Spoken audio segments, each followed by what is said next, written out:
যে আন্তরিকতা দেখায় আল্লাহর কথার প্রতি, আল্লাহ তার জিন্দেগি বদলায়।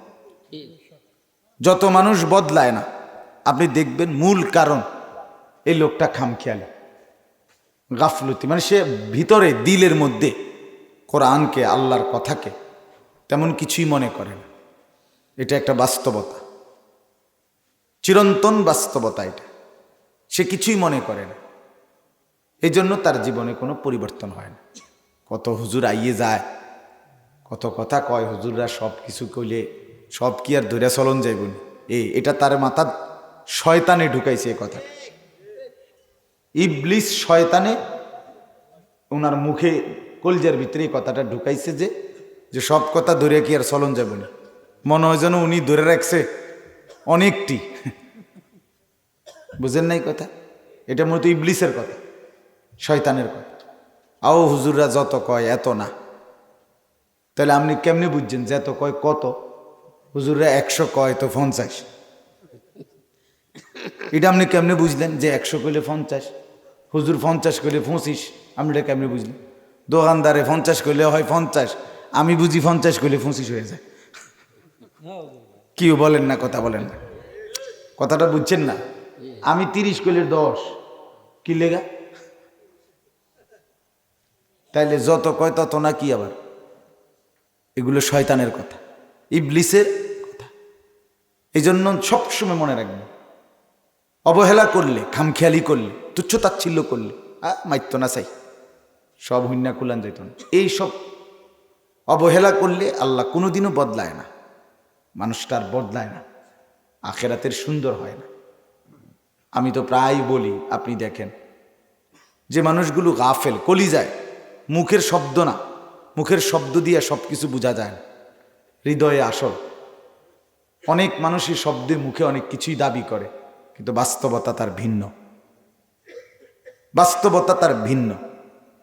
এজন্য গাফেল যে মানুষ আল্লাহর কোরআনকে বাস্তবিকেই দিল থেকে গ্রহণ করে না, খামখেয়ালি, এই মানুষদের বুড়া বয়সেও কোনো পরিবর্তন নেই। আপনি দেখবেন বয়স হয়ে গেছে কিন্তু আখেরাতের কোনো চিহ্ন ওনার মধ্যে নাই, পরকালের চিহ্ন নাই। 60 বছরের বয়স্ক মানুষ এখনো দিদারসে প্রতিদিন বিড়ি সিগারেট খাইতেছে। আপনি বলেন এটা দ্বারা কি প্রমাণিত হয়? একেবারে ইনসাফের কথা কন চাচা, যিনি খান আমনেও কন, এই কথার দ্বারা কি প্রমাণিত হয়? আপনি 60 বছর বয়সে এখনো বিড়ি খাচ্ছেন, কি বুঝায়? এটার দ্বারা কি বুঝাইতে চাইছেন? বুঝাইতে চাচ্ছেন এটাই, আপনি মরতেন না। কথা বলেন না কেন? আপনি মূলত আখেরাতে যাইতেন না। যদি আপনি মরতেন, এটা বুঝতেন, তাহলে আপনার এই মৃত্যুর পরে এই বিড়ি খাওয়ার এই বদ অভ্যাস, এটা আপনার ক্ষতি হবে না? কবরে এটার কারণে ক্ষতি হবে কিনা বলেন? তাহলে আপনি এটা কত বছর পরে ছাড়বেন? আপনি আর বাঁচবেন কতদিন? আপনার 60 বছর হয়ে গেছে, তাহলে আপনার এখনো গুনাহ ছাড়ার সময় হয় নাই? আপনি বলেন 60 বছর আপনার বয়স, আপনি এখনো চা দোকানে বসে টেলিভিশন দেখার অভ্যাস, টেলিভিশনে নাচ গান দেখার অভ্যাস, এই অসভ্য অভ্যাস ছাড়ার টাইম আজও হয় নাই?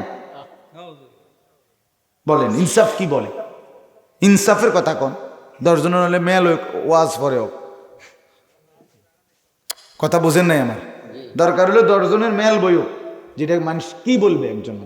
এই চাচার চলাফেরার দ্বারা কি বোঝা যাচ্ছে? এখনো সুদের টাকা নেয়, এখনো কথা বললে গালি দেয়, আক করলে গালি ছাড়া কথা বলে না, এমন অসভ্য জাতের মানুষ আছে না? মনে রাখবেন, এই বুড়ো মিয়া অসভ্য বুড়ো,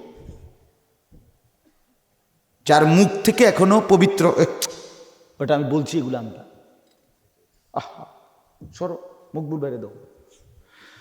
তো এই আপনি বলেন আমার কথা শক্ত হোক, আপনি ইনসাফ করেন আগে, আপনি প্রতিবাদ করেন, আপনি প্রতিবাদ করেন যে না হুজুর আমি বিড়ি খেলে খাইছি আর, কিন্তু আপনি আমার খারাপ করতে পারেন না, কিনলে না কোন কথা বলেন না কেন? কেন না খারাপ না কোন কা? আপনি চা দোকানে এখনো বয়সকালে নাচ গান দেখবেন, আপনারে খারাপ কইতো না, আপনারে জোনায়েদ বাগদাদিনী কইতো? কথা বলেন না কেন? কোন আপনারে কি কইতো? আপনার জোনায়েদ বাগদাদিনী কইতাম আমি, না বাইজিদ বুস্তামি কইতাম? কি কইতাম আপনি কোন? আপনার এই অসভ্য অভ্যাস কখন ছুটবে? আপনি গালি দেওয়া বন্ধ করবেন কখন? আপনি সুদের টাকা গোনা বন্ধ করবেন কোন দিন? কথা বলে বেডি সাউন্ড বন্ধ করবেন কোন দিন আপনি? আর আর বুড়া হনের বাকি কি রইল আর? আহা, এই জন্য আমি বললাম মূল কারণ হলো মুখে যদিও বলে না আর কি, কিন্তু কলজার ভিতরে আখেরাত নাই। দিলে কি নাই? দুনিয়া দুনিয়া দুনিয়াই বুঝছে। জি ফুট লইয়া খাইয়া টাইয়া ভালো আছে, খালাস, এর দূরের মধ্যে খুশি। মানে খাইয়া পইরা যদি ভালো থাকে ভালো, খাইয়া পইরা যদি ভালো নাই তাহলে ভালো নাই। তাহলে ভালো থাকা দুনিয়া, ভালো না থাকা তাও দুনিয়া। তো আখেরাত কোথায়? ফুলাগা যদি বিদেশ থেকে ঠিকমতো টাকা পাঠায় তাহলে ভালো আছে, টাকা যদি না পাঠায় ভালো নেই। বাজার সদাই খাইয়া দাইয়া ঘুম যাইয়া আরামসে ঘুমাইতেছে খাইতেছে ভালো আছে, এগুলোর একটু অসুবিধায় পড়ে রয়েছে, টাকা পয়সা ভালো নাই। তাহলে ভালো থাকা এটাও দুনিয়া, ভালো না থাকা এটাও দুনিয়া। তো আখেরাত কই? পরকাল কোথায়? তাহলে পরকাল মিথ্যা। কি বলেন? পরকাল মিথ্যা। তো পরকালের প্রস্তুতি কি? পরকালের প্রস্তুতি কোথায়? তাসবিহ কই? মিসওয়াক কোথায়? কোরআনুল কারীমের তেলাওয়াত কোথায়? আল্লাহ তাআলার জিকির কোথায়? বলে হালাল খানা কোথায়? আপনি যে এখনো বয়সকালে আমনের ঘরে আজকে যে 20টা বছর ধরে আপনার বউ বাচ্চা রঙিন টেলিভিশন দেখে, নাচ গান, আমনের ঘরে বইয়া সিনেমা নর্তকীর ছবি দেখে, আপনি এই অবস্থায় কবরে গেলে আপনি মুক্তি পাইবেন? তো তাহলে আমনের এটা আমনের বুঝ আসবো কোন দিন? আমার কোন চাষা আগে চাষারা ঠিক হন, এর ফুলান ঠিক হইব? বলেন। তাহলে এই জন্য আমরা বুঝতে শিখি না, আপনারা বলার দরকার না, আমি বলতেছি আপনারাই শুনে। মানে আমার কথা হলো আমি আপনার অনুভূতি জাগাইতে চাই, আপনারে লজ্জা দেওয়া না, আপনাকে লজ্জা, আপনার আখেরাত বাঁচান, আপনার আখেরাত। আপনার লগে কি আমার দুশ্মনী আসেনি কোনো চাষার সাথে? আমি আইতে সময় কোনো মুরব্বীর লোক কাজ যাইছে আমার না, আমি আপনার আখেরাতের কথা মনে করাইতে চাই। 60 বছর হয়ে গেছে, আজও যদি আখেরাত সুন্দর না হয় আর কখন হবে বাপ? রাসূলুল্লাহ সাল্লাল্লাহু আলাইহি ওয়াসাল্লাম বলেন, মুসলিম শরীফের হাদিস, আযারাল্লাহু ইলা মরিইন আখারা উমরাহু হাত্তা বালাগা 60। স্পষ্ট বিশুদ্ধ হাদিস। নবী সাল্লাল্লাহু আলাইহি ওয়াসাল্লাম বলেন, আল্লাহ তাআলা যাকে বয়স দীর্ঘ বানিয়ে লম্বা করে 60 পর্যন্ত পৌঁছিয়েছেন। 60 মানে 60।